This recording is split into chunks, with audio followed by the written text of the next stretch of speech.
I just coughed and I muted like the entire video I just recorded, so I'm gonna read that.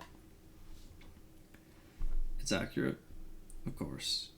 Quality Fjorden engineering, Nina said sourly. Kaz ignored her. Then we'll use the elder clock to coordinate our movements. Will we enter disguised as guards? Wylan asked. Jesper couldn't keep the disdain from his voice. Only Nina and Matthias can speak Fjorden.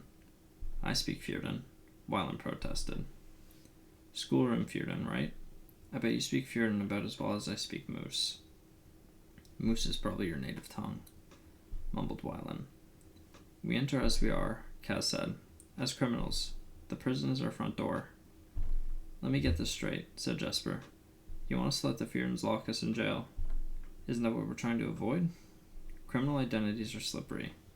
It's one of the perks of being a member of the troublemaking class. They'll be counting heads at the prison gate, looking at names and crimes, not checking passports or examining embassy seals. Because no one wants to go to prison, Jesper said.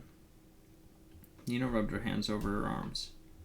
I don't want to be locked up in a Fjorden cell. Kaz flicked his sleeve, and two slender rods of metal appeared between his fingers. They danced over his knuckles, then vanished once more. Lockpicks? Nina asked. You let me take care of the cells, Kaz said. Hit where the mark isn't looking, mused Inej. That's right, said Kaz. And the ice cord is like any other mark. One big white pigeon ready for plucking. Will Yulbayer come willingly? Inej asked. Vanek said the council gave Yulbayer a code word when they first tried to get him out of Shuhan, so we know who to trust. Sheshia. It will tell him we've been sent by Kirch. Sheshia, Wylan repeated, trying the syllables clumsily on his tongue.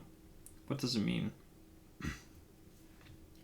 Nina examined a spot on the floor and said, Heartsick. This can be done, said Kaz, and we're the ones to do it. Jesper felt the mood shift in the room as possibility took hold. It was a subtle thing, but he learned to look for it at the tables. The moment a player came awake, to the fact that he might have a winning hand. Anticipation tugged at Jesper, a fizzing mix of fear and excitement that made it hard for him to sit still. Maybe Matthias sensed it too, because he folded his huge arms and said, You have no idea what you're up against. But you do, Halvar. I want you working on the plan of the ice court every minute until we sail. No detail is too small or inconsequential. I'll be checking on you regularly. Inej traced her fingers over the rough sketch Wylan had produced. A series of embedded circles. It really does look like the rings of a tree, she said. No, said Kaz. It looks like a target. Chapter 9. We're done here, Kaz told the others. I'll send word to each of you after I find us a ship. But be ready to sail by tomorrow night. So soon? Inej asked. We don't know what kind of weather we'll hit, and there's a long journey ahead of us. Harinkala is our best shot at Bol Yulbayer, and I'm not going to risk losing it. Kaz needed time to think through the plan that was forming in his mind. He could see the basics. Where they would enter, how they would leave. But the plan he envisioned would mean they wouldn't be able to bring much with them. They'd be operating without their usual resources. That meant more variables, and a lot more chances for things to go wrong. Keeping Wylan and Vanek around meant he could at least make sure they got their reward. But it wasn't going to be easy. They hadn't even left Ketterdam, and Wylan already seemed completely out of his depth. He wasn't much younger than Kaz, but somehow he looked like a child. Smooth-skinned, wide-eyed, like a silk-eared puppy in a room full of fighting dogs. Keep Wylan out of trouble, he told Jesper as he dismissed them. Why me? You're unlucky enough to be in my line of sight, and I don't want any sudden reconciliations between father and son before we set sail.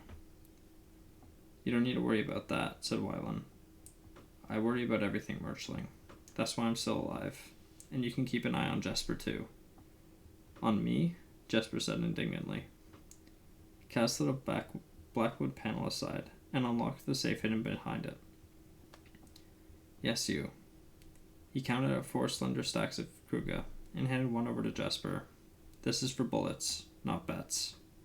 Wylan, make sure his feet don't mysteriously find their way into a gambling den on his way to buy ammunition. Understood? I don't need a nursemaid, Jesper snapped. More like a chaperone. But if you want him to wash your nappies and tuck you in at night, that's your business.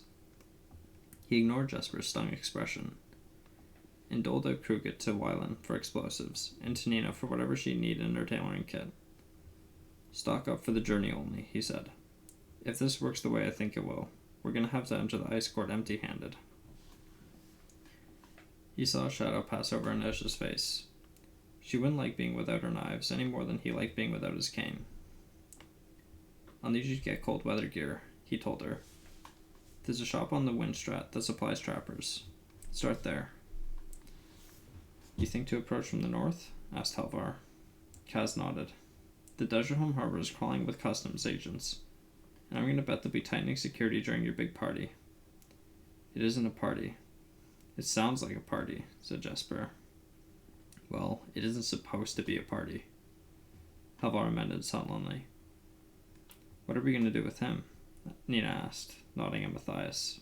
Her voice was disinterested, but the performance was wasted on everyone except Halvar. They'd all seen the tears at Hellgate. For the moment, he stays here at the Cook Club. I want you dredging your memories for details, Halvar. Wylan and Jesper will join you later.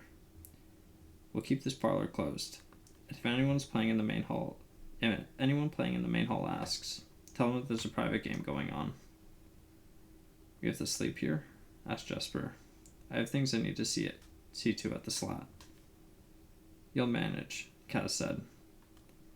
Though we knew asking Jesper to spend the night in a gambling den without placing a bet was a particular kind of cruelty, he turned to the rest of them. Not a word to anyone. No one is to know you're leaving Kirch. You're working with me on a job at a country house outside the city. That's all. Are you going to tell us anything else about your miraculous plan? Nina asked. On the boat. The less you know, the less you can talk. And you're leaving Halvar unshackled. Can you behave? Kaz asked Ifrin. His eyes looked murder, but he nodded. We'll be locking this room up tight and posting a guard. Inej considered the giant Fjordan. Maybe two.